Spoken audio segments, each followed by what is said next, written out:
What food has made you wonder, how did our ancestors discover that this was edible? Pufferfish. Generally they are extremely poisonous to humans and will cause paralysis or death. However, you can eat it if properly handled. How many people had to die to figure out which parts could be consumed and how they needed to be prepared? You still occasionally see people getting sick from eating it at restaurants now. If I recall correctly, I think I once read chefs who use it in Japan must take a written examination regarding the proper food care when handling it before being able to serve it. Absolutely wild to think people take the risk to eat it. Dudes, who the FCK cracked open a durian and decided that yes, I will eat the thing that smells of dead and onion. Some people, strangely, aren't bothered by the smell. It does smell a little iffy to me but not horrendous like it does to others. And it's delicious. My spouse can't even be within line of sight of one without gagging. And I have the much more sensitive nose of the two of us. Cheese. So much had to go into that to even figure out how to make it. Starting with who learned to get the milk from the cow. Also, butter.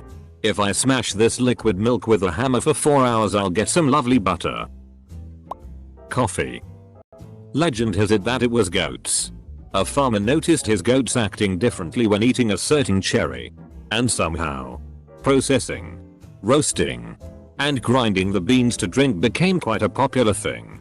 That's correct as far as I'm aware. An Ethiopian goat farmer in the 9th century noticed his goats became more energetic after eating the coffee cherry. I'm not sure if he was the one that then took the beans, roasted them and brewed them.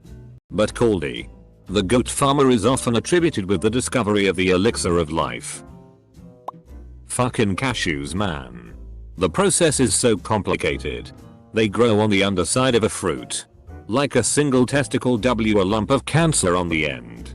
Once you take the nut off, you have to fry it past 190 degrees Celsius to process the shells. Because inside those shells is not only the cashew, but an extremely caustic acid that will burn you if not cooked out. Who the FCK wanted to eat the cancer lump that bad? I am originally from Nicaragua. And I ate the fruit portion of it as a kid. We call it marion.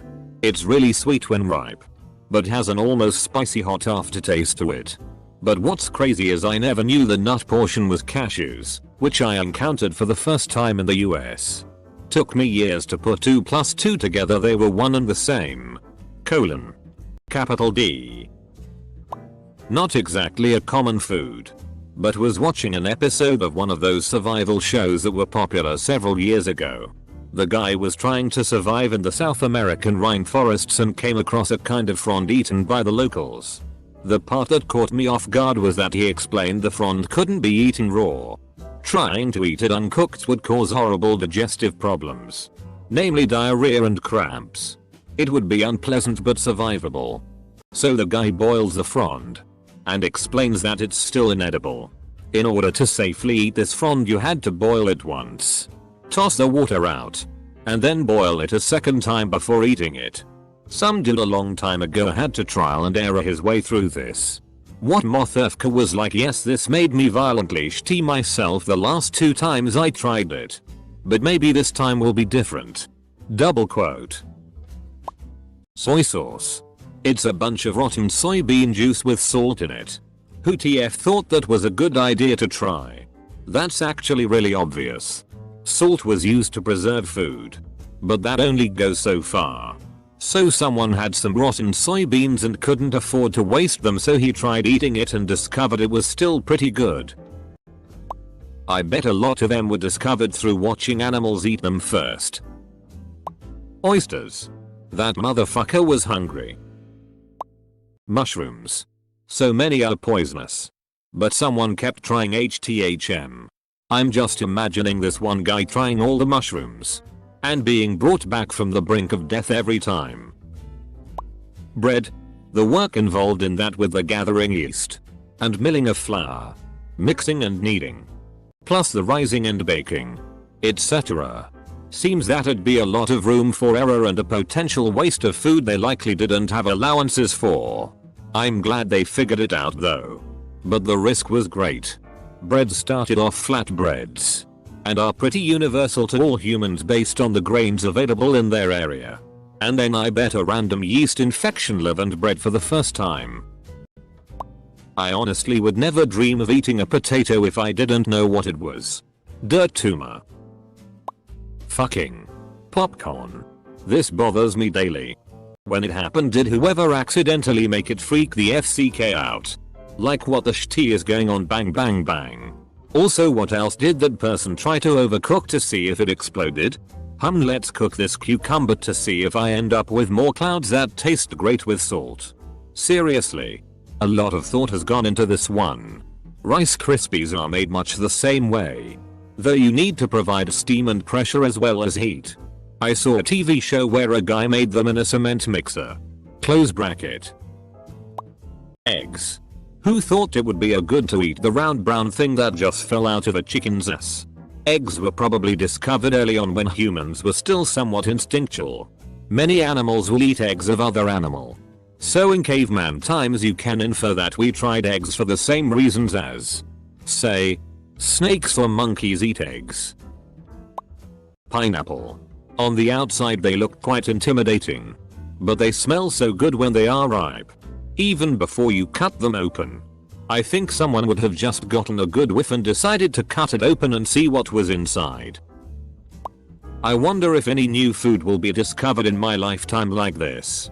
Breaking news. Pork ate the best food in 1000 years. If you age a pig's stomach acid for 6 months then add rotting wood, you get Pokeade. This new drink has as almost 3 times the protein as steak and is great for the digestive and immune system. Buy now in stores near you. I salute our ancestors every time I eat crab or lobster. If I saw some bug looking creepy thing crawl out of the ocean, my first thought would not be bet it's full of tasty stuff. Considering lobster was the crap they caught accidentally and ended up feeding to prisoners because it was so cheap, to the point where there was a limit of how often you could give prisoners lobster. It only turned out once we paired them with French sauces that they were any good. Caviar and foie gras. Let's get this fish out and give it a squeeze. What are these little things? Let me put it in my mouth to figure it out. The foie gras. That arsehole must have been a sick sob. Let me get this goose. Nail it down. Shove a tub in its mouth. Force feed it. Then harvest its fatty liver and boom. We have foie gras. It's not uncommon to catch fish with roe inside when fishing. So people would have been used to eating fish eggs as a natural part of catching fish. From there it's just a process of refinement to see which fish have the best eggs and the best way to treat them to make them the most tasty. Honestly, almonds. In the wild, they are absolutely filled with cyanide. Like as in a few handfuls could do the trick. It took some very deliberate experimentation to see how many you could eat without dying. Then again for each generation of selectively bred trees. To make them what they are today. Like, how in the world were people so determined to eat a nut that isn't all that tasty that they'd be willing to go through all that? Almonds aren't true nuts. Fruits grow around them kinda like cherries, people eat the fruits. Though not as much anymore. To get an almond that you eat you let the fruit around it overripe, kinda like cashews. The trees also grow super fast, smell good and attract songbirds. There's a dish in Norway that's basically dried cod soaked in lye for a few days and then you rinse it off and cook it. It must have been hard times for the first guy who tried that one. Saffron. A few years back we had a squirrel going through the crocuses gobbling down all the stamens. I can imagine someone in days of yore watching that sight and wondering what Mr. Squirrel was so excited about. For me, smoking is bigger misery than any food. For everyone first time it's disgusting. Only after a time one starts liking it. So how first human inhaled smoke, and though hey, I should do that more often. Cough fries. Akaball testicles. Watmfa looked at those and said, yum. Question mark? It used to be very common to eat every part of an animal and let nothing go to waste. It's still very common in many parts of the world. I wondered how they realized that some animals you can eat and some you can't. Like why cows and not skunk or any other mammal. I don't think there's any real reason you can't eat a skunk outside of the fact that they stink and it isn't very economical. Meringue. Who thought I'm gonna stand here and vigorously whisk this egg for like 10 minutes? Just in case something cool happens. But just the whites. No pesky yolks for me. Tomatoes. They belong to the nightshade family, which is poisonous, and have been grafted enough generations to become commonplace globally. One of the things I find quite incredible is how quickly the New World fruits vegetables became part of the culinary history of so many cultures. Both tomatoes and potatoes originated from North America, and yet they're absolutely intertwined with the food history of much of Europe, India, and so forth. Just 600 years ago, they had never been heard of. Coffee. I'm imagining a conversation like, try this. I found these beans, then I roasted them and crushed them into a fine powder and then soaked them in hot water and then filtered the grounds out. This tastes absolutely terrible. Yes, but once you get used to it, it makes you a little less sleepy. Rhubarb. Someone must have been really hungry. Also, mushrooms. I wonder how many ancestors died or tripped out before finding the innocuous, edible ones. Could you imagine you're hungry? You see a patch of mushrooms. You eat them, then start tripping balls with no reference for what's happening? Blue cheese. That moldy cow milk smells effing terrible. Bro. I dare you to eat it. Double quote. Joke's on you, my uncultured friend. I find this mold delicious on top of undercooked cow meat. Double quote. Fugu. The most poisonous fish in the world people eat. It takes a chef 11 years to train to prepare it. The amount of people who died eating it before the correct way to prepare it was found must have been hundreds. I really wish I could interview the 10th guy who tried to prepare fugu. The one who actually succeeded. What was going through his mind? Whoa. This beverage you just invented is both fizzy and intoxicating. What do you call it? Double quote. Beer. Double quote. Great. Hold my beer and watch me prepare and eat this deadly fish. Double quote. I don't think this was ever a thing for Homo sapiens. We evolved from other hominids and they would have likely already figured out what was edible by the time we came along for most things anyway. As H. sapiens spread, I imagine just watching what other mammals ate would have been a big clue. And failing that, hunger will drive you to try things that you might have been wary of. There is a Brazilian dish called manioba that takes 7 days to get cooked. If you eat earlier, you can end up dying from poisoning. Kimchi. I think the traditional method involved packing cabbage into pots with oysters, sealing them, burying them, and urinating on them and letting them sit. Worcestershire sauce. That one was an accident. 2 chemists were making an experimental sauce and forgot about it for 2 years.